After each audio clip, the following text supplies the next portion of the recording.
నర్సరావుపేటలో వైసీపీకి షాక్ తగిలింది. ఆ పార్టీ ఎంపీ శ్రీకృష్ణ దేవరాయలు రాజీనామా చేయనున్నట్లు ప్రకటించారు. రాజకీయ అనిశ్చిత నెలకొన్న నేపథ్యంలో పార్టీ ప్రాథమిక సభ్యత్వంతో పాటు ఎంపీ పదవికి కూడా రాజీనామా చేయనున్నట్లు తెలిపారు. ఈ కార్యక్రమంలో ఇన్నాళ్లు ఆయనకు సహకరించిన ప్రజాప్రతినిధులు ధన్యవాదాలు తెలిపారు. జిల్లాలో ఉండే వచ్చి వారికి ఉన్న ఇబ్బంది కానీ వారికి ఉన్న సమస్యలు కానీ చెప్పే పరిస్థితి ఈరోజు తీసుకురాగలిగాం.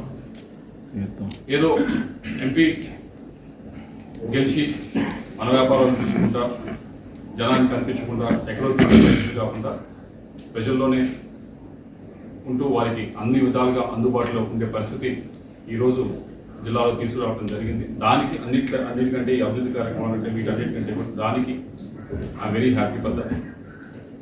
అయితే ఈరోజు ఒక అనిశ్చితి నెలకొంది రాజకీయంగా. దానికి అది అనిశ్చితి క్రియేట్ చేయడానికి నేను చేసింది కాదు, లేకపోతే ఆ అనిశ్చితి కోరుకుంది నేను కాదు. దాన్ని వల్ల ఎక్కువగా ఏదైతే ఈ కన్ఫ్యూజన్ అంతా ఉందో దీనివల్ల అటు పార్టీకి ఉపయోగం లేదు, ఇటు నాకు ఉపయోగం లేదు. మరీ ముఖ్యంగా క్యాడర్ ఎవరైతే ఉన్నారో వారందరూ కూడా ఈ కన్ఫ్యూజన్ సిచ్యువేషన్లో గడిచిన 15 రోజుల నుంచి 20 రోజుల నుంచి ఏదైతే నడుస్తూ ఉందో దానివల్ల వారికి కూడా ఎటు వెళ్ళాలా, ఏం చేయాలా, ఏ డైరెక్షన్లో పోవాలనేది అర్థం కాని పరిస్థితిలో వాళ్ళందరూ కూడా ఉండడం జరుగుతూ ఉంది. దానికి ఏదో ఒక విధంగా తెరదించాలి, ఏదో ఒక విధంగా ఫుల్ స్టాప్ పెట్టాలనేదే మా ఉద్దేశం. ఎక్కడో చోట దానికి ఒక సొల్యూషన్ అనేది మనకు ఎత్తకాల్సిన అవసరం ఉంది. అలా కాకుండా ఇలా వెళ్తే అటు క్యాడర్కి ఉపయోగపడదు, పార్టీకి ఉపయోగపడదు.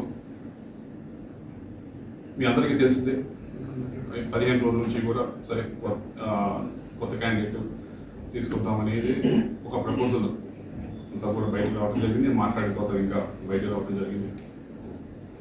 దానివల్ల కొద్దిగా అందరూ కూడా కన్ఫ్యూజన్కి గురవుతూ ఉన్నారు.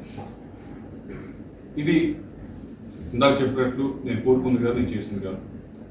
ఇది వేరు వేరు కారణాల వల్ల ఇలా ఫ్లైఓవర్ వచ్చింది.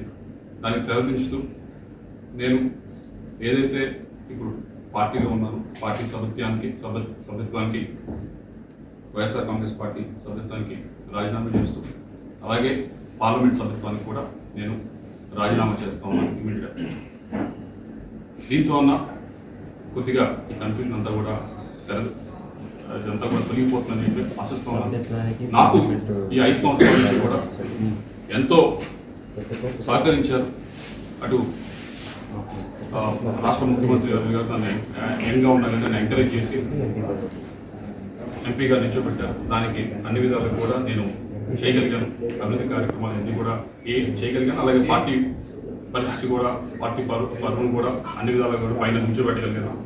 అలాగే కేవలం అదే కాకుండా ఎమ్మెల్యేలు కూడా పూర్తి స్థాయిలో ఈ 15-20 రోజులు చూశారు. మీ అందరూ కూడా ఏ విధంగా అయితే వాళ్ళు గట్టిగా కూడా ప్రయత్నించారు.